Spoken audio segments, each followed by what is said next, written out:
Le Covid-19 est devenu le prétexte à toutes les dérives du pouvoir. Voilà près d'un an que le gouvernement n'a de cesse de restreindre nos libertés. Depuis le début, nous sommes chaque jour à vos côtés pour vous livrer une information honnête, sans conflit d'intérêts et soucieuse de vos libertés.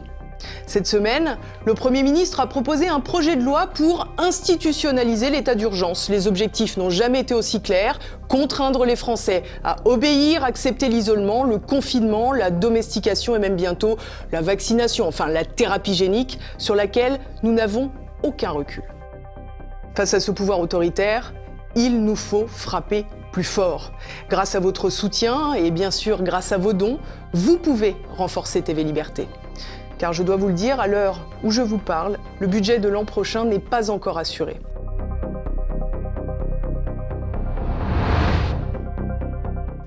Pourtant, les liens que nous avons tissés, l'aventure que nous avons dessinée depuis maintenant de longues années doit continuer. Nous devons frapper encore plus fort. Alors, je compte sur vous.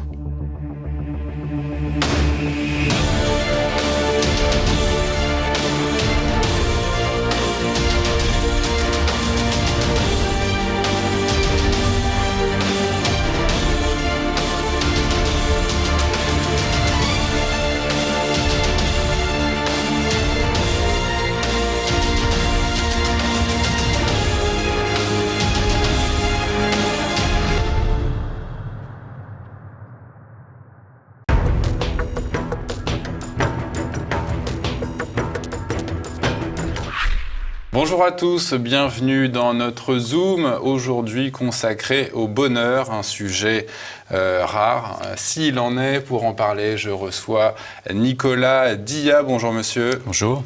Nicolas Dilla, vous êtes écrivain, auditeur, vous êtes l'auteur d'un ouvrage de référence sur le pontificat de Benoît XVI, l'homme qui ne voulait pas être pape, co-auteur avec le cardinal Sarah d'une trilogie, Dieu ou rien, la force du silence et le soir approche et déjà le jour baisse en sortie en poche. Vous nous présentez aujourd'hui cet ouvrage, donc Le Grand Bonheur, Vie des moines. C'est un récit publié chez Fayard.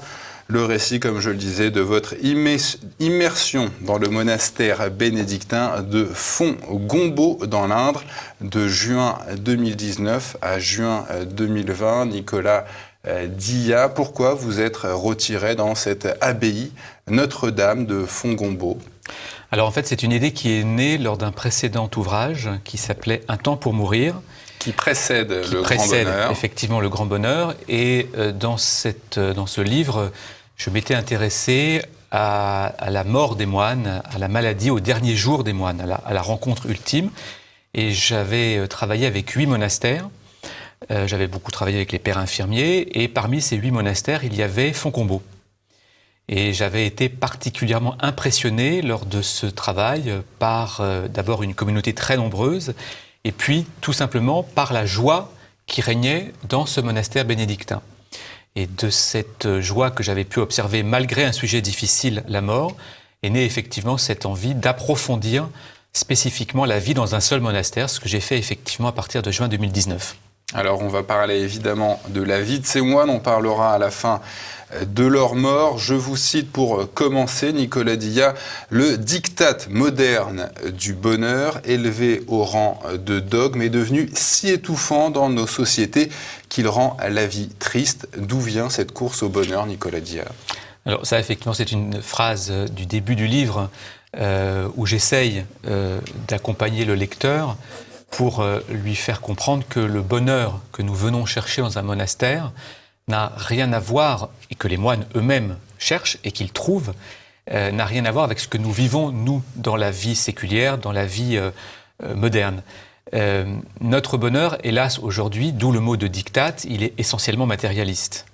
On en a un exemple en ce moment assez prégnant avec la course aux cadeaux, la course à l'achat, qui fait que nous oublions presque ce qu'est la fête de Noël, ce qu'est l'essence spirituelle de ce moment.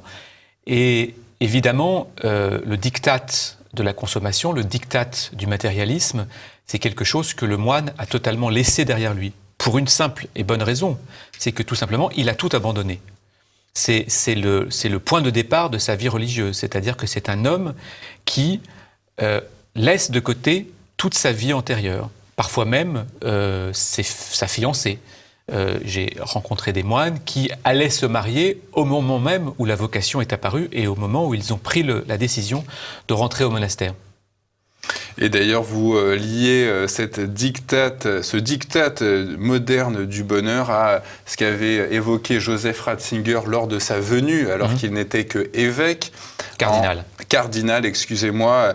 Il évoquait, lui, la dictature du relativisme, donc de mettre tous les individus à égalité, sans différence, sans passé, etc. Don Jean, qui dirige, je crois, aujourd'hui le monastère de Fongombo, dénonce l'homme esclave du marché omnipotent des sociétés liquides. C'est quoi les sociétés liquides? Ça veut dire quoi?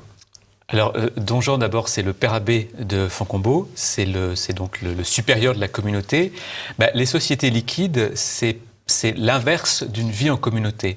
Dans une vie en communauté, dans une vie bénédictine, dans une vie où on donne tout, si cette vie, elle n'est pas tout simplement solide, pour jouer de cette image avec effectivement la société liquide, j'y reviendrai, et bien rien ne fonctionne, on ne peut pas durer une vie entière entre quatre murs, entre les murs de la clôture, si tout n'est pas fondé, enraciné. Et précisément, la société liquide, c'est une société qui n'a plus de passé. C'est une société sans tradition, c'est une société sans racines, c'est une société qui flotte, où nous sommes exclusivement hors sol et omnibulés, obsessionnés, pardonnez-moi ces deux mots pas très très heureux, par l'instant présent et la jouissance de l'instant présent. Et c'est le contraire de la vie du moine. Le moine, il est enraciné dans une histoire, il est intégré dans une communauté, on en parlera, la communauté est très importante, et il se contente de faire ce qu'on lui demande de faire, c'est-à-dire prier pour Dieu et travailler. Ora et labora. Et en fait, c'est ça, le secret du moine, c'est la simplicité de ce qu'il fait. Alors, on y reviendra justement sur la simplicité de l'activité de ces moines. Tous ces moines, à l'entrée dans leur monastère, témoignent d'un appel qui les a amenés à cette vie de contemplation. Comment on peut comprendre cette vocation de moine ? Alors, c'est toute la difficulté du livre, parce que finalement, j'ai écrit un livre sur quelque chose qui est incommunicable. La vie d'un moine, c'est une vie intérieure. Un moine, c'est un contemplatif. C'est quelqu'un qui a quelque part, si je puis dire, tourné le dos à la vie matérielle. Et écrire sur l'incommunicable, écrire sur l'intériorité, écrire sur la spiritualité, c'est une gageure, c'est normalement chose impossible. Alors effectivement, votre question est très, très juste. Une possibilité de commencer à comprendre ce qui se passe dans la vie de cet homme, dans la vie de ce moine, c'est de le faire parler de sa vocation, c'est-à-dire des premiers moments où il a encore un pied, si je puis dire, dans le réel, dans la vie qui est la nôtre, dans la vie séculière, et où il s'engage peu à peu, et ce qui est d'ailleurs assez fascinant, c'est ce chemin, ce passage entre la vie séculière et la vie religieuse, la vie contemplative en l'occurrence, c'est quelque chose qui est très fragile et qui est en même temps extrêmement puissant, puisque précisément c'est un chemin d'essence divine, puisque c'est Dieu qui appelle. Alors il y a un parcours tout à fait intéressant dans votre ouvrage, c'est celui de Don Jean, Jean Patot. Est-ce que vous pouvez rapidement nous dire comment il est entré dans le monastère ? Don Jean Patot, c'est effectivement un très bon exemple parce que c'est une forme de choix complètement fou. Je veux dire par là que c'est un jeune homme extrêmement brillant, qui a son bac avec 1 an d'avance, mais ça, à la limite, c'est pas le sujet. Mais enfin, il est agrégé de physique à 22 ans. Il est professeur en classe préparatoire à Stanislas, donc grand lycée parisien, dès la sortie de l'agrégation. Il enseigne, il est donc le plus jeune professeur en classe préparatoire de France. Il enseigne pendant 2 ans et il quitte cette carrière qui s'annonçait, il quitte ce poste prestigieux de professeur qu'il avait. À 24 ans. À 24 ans, pour rentrer à Fontcombault. Certain que Dieu l'attendait dans une vie religieuse, dans une vie bénédictine et à Fontcombault. Mais comment se manifeste cet appel ? Moi, je lisais il y a quelques années le témoignage d'une femme qui est devenue sœur, qui est rentrée dans un couvent ensuite, qui, avec ses amis, se baignait dans un lac en Italie, et en sortant, elle n'avait qu'une idée, c'est de rejoindre cette vie de contemplation. Ça c'est, effectivement, c'est le mystère de Dieu, mais je vais quand même vous donner un petit exemple. Un moine de Fontcombault qui était certain qu'il avait la vocation, avant donc de rentrer à l'abbaye de Fontcombault, cherchait dans différentes abbayes et ne trouvait pas. Et il a été à l'abbaye du Barou, qui est une abbaye bénédictine assez connue du sud de la France, près d'Avignon, qui est un lieu magnifique. C'est vraiment la Provence, pas très très loin des dentelles de Montmirail, dans les collines. Enfin, vraiment, on ne peut pas faire plus beau que la nature autour du Barou. Eh bien, il a été au Barou. Il était évidemment ébloui par les paysages, par la beauté des lieux. Il était ébloui par la beauté du monastère, mais il savait que c'était pas là. C'était pas là. C'était pas l'endroit géographique où il était appelé. Non. Et ce qui est intéressant, c'est que tous les moines vous diront, on est appelé par Dieu, mais on est appelé dans un lieu précis. Oui, parce que vous témoignez d'ailleurs de l'ambiance glaciale qui règne en hiver, pas plus de 6 degrés dans le monastère. Et encore, vous êtes déjà très haut. Voilà, et ça c'est l'hiver, et il y a un jeune qui voulait devenir moine qui est rentré pendant quelques temps, qui en est sorti à cause de la souffrance que le froid lui donnait, et il est finalement, je crois, devenu évêque en Argentine. Exactement, au Chili, c'est pas loin. Au Chili, bon. C'est pas loin du tout. Non, et effectivement... Et la nature, la météo, évidemment, au Barou, il y a le Mistral, vous me direz, il y a du vent, mais objectivement, les conditions sont quelque part plus sympathiques. Eh bien non, il y a des moines qui ne rentrent pas au Barou, et d'ailleurs, ils ne rentrent pas tous au Barou, par définition, parce que c'est assez, effectivement, stupéfiant, ces hommes qui vous expliquent, on est appelé dans un endroit particulier.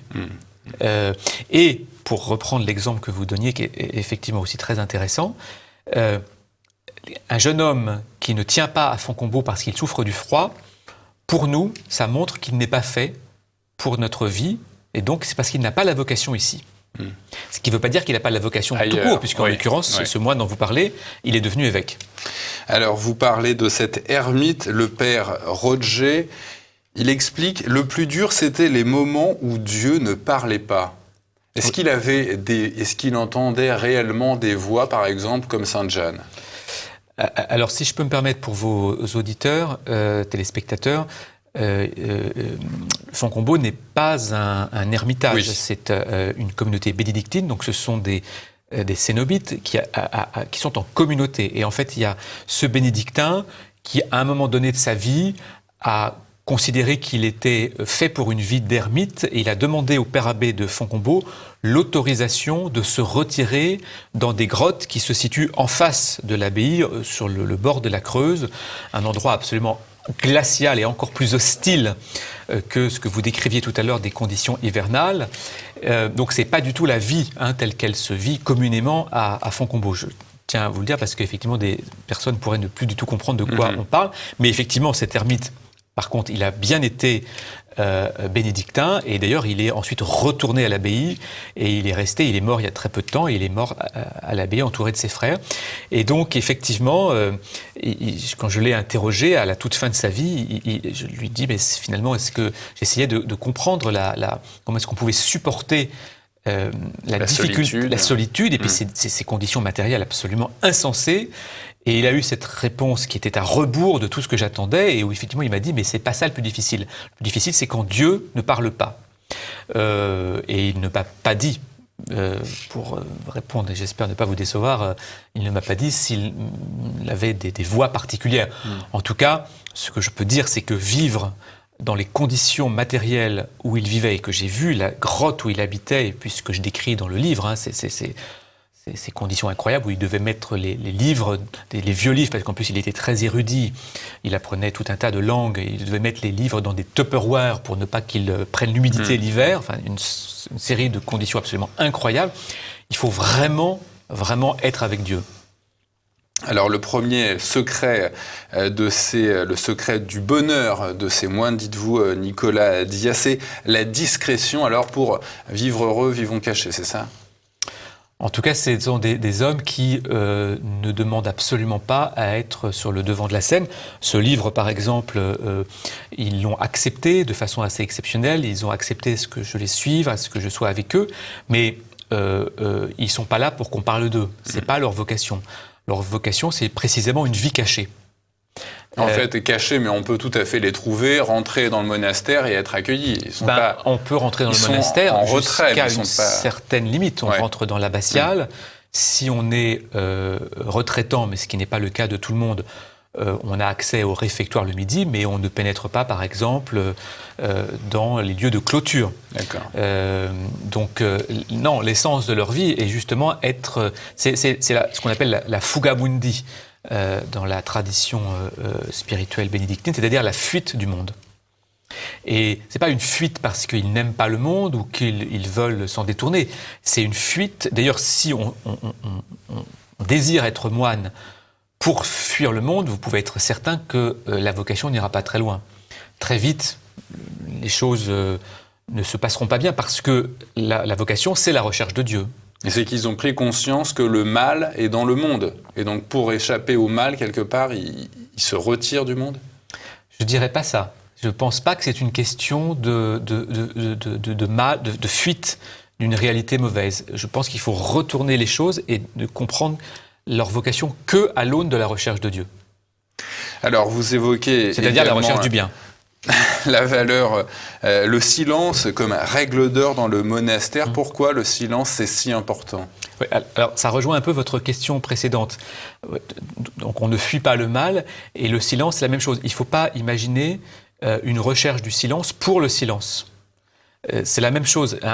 Quelqu'un qui rentrerait dans le monastère par amour du silence, c'est pas la véritable recherche. La recherche, c'est Dieu. Alors, le silence, par contre, c'est une voie d'accès, c'est une méthode, si vous préférez.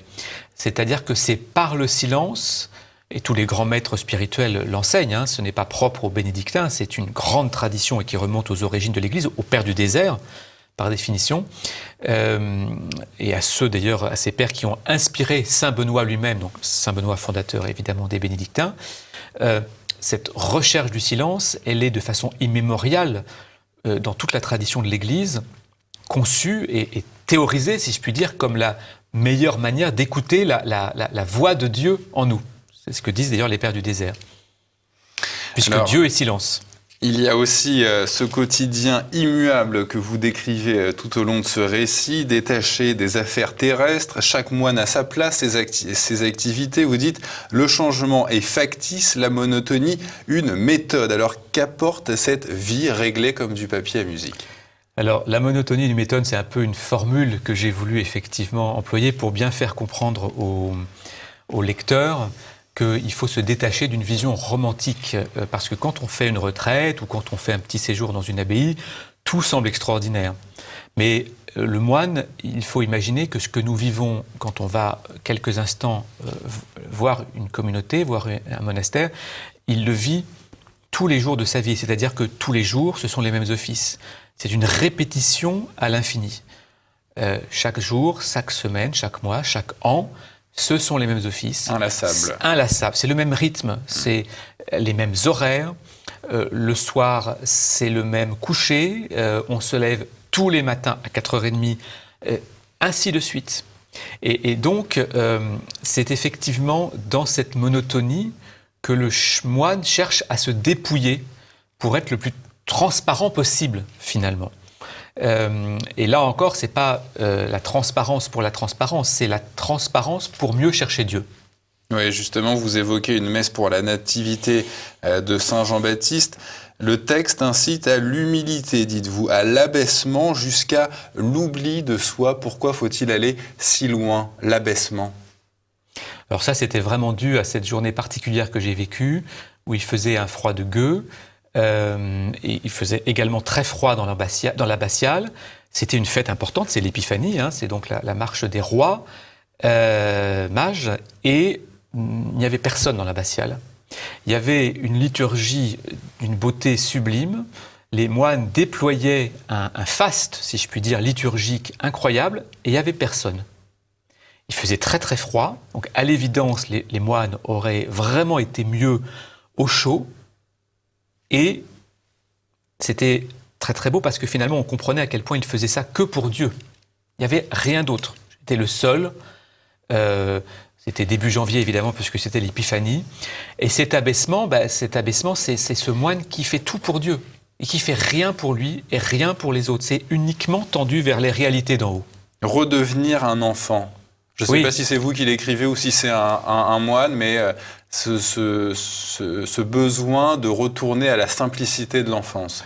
Alors, c'est moi qui l'écris, mais c'est ce que j'ai vu, c'est ce que les moines aiment à redevenir. Le petit enfant, c'est celui qui a besoin de son père, de sa mère, c'est celui qui n'est rien tout seul. Et le moine... Qui en a conscience de ça. Et qui en a conscience, exactement.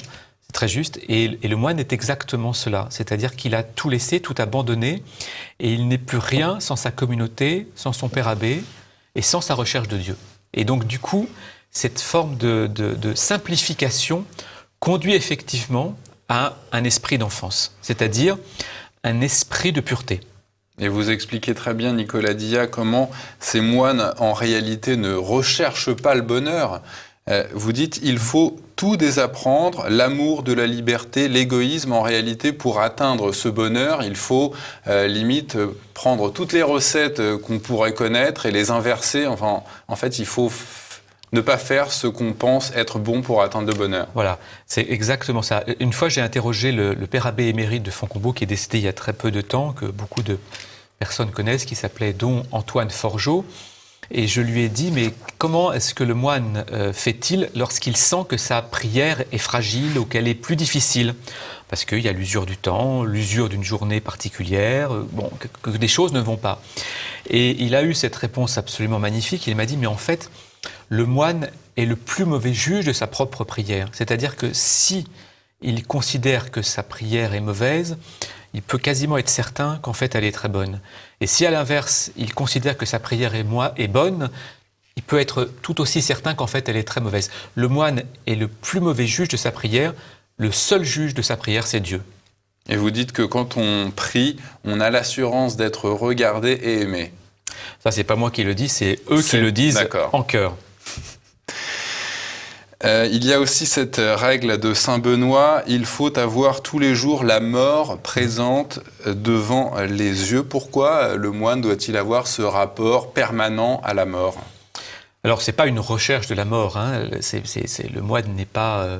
en tout cas, les bénédictins de Fontcombault... Non, mais en tout cas, être prêt à mourir tous les jours. Parce que chaque jour, il peut rencontrer celui qu'il cherche tout au long de sa vie. Ça, c'est effectivement un précepte, une règle, parce que en fait, la règle de Saint-Benoît, c'est une succession de points qui organisent très très précisément la vie du moine. Et effectivement, Saint-Benoît a cette phrase, ce qui, d'ailleurs, d'un point de vue quasiment pratique, si je puis dire, est assez logique. Le moine est rentré dans un monastère pour chercher Dieu.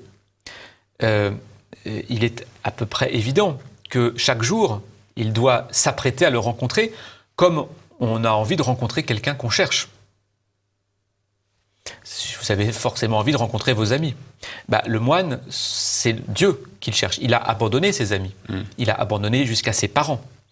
La seule recherche, c'est la recherche du ciel.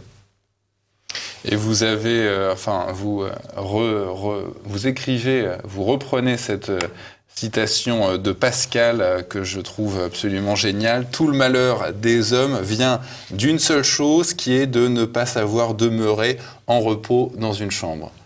Oui, et c'est... En fait, le péché, c'est les autres, c'est ça ? Non, c'est pas les autres, mais c'est de ne pas... C'est soi avec les autres. C'est sûr... Non, en tout cas, c'est l'essence de la vie du moine, c'est-à-dire de savoir rester seul pour d'abord prier, évidemment, pour méditer. C'est la méditation tous les jours des textes sacrés. Et puis, c'est la stabilité, c'est-à-dire ne pas s'éparpiller, ne pas se disperser. C'est effectivement Pascal, qui pourtant était absolument pas bénédictin, puisque le jansénisme était même une forme de dévoiement.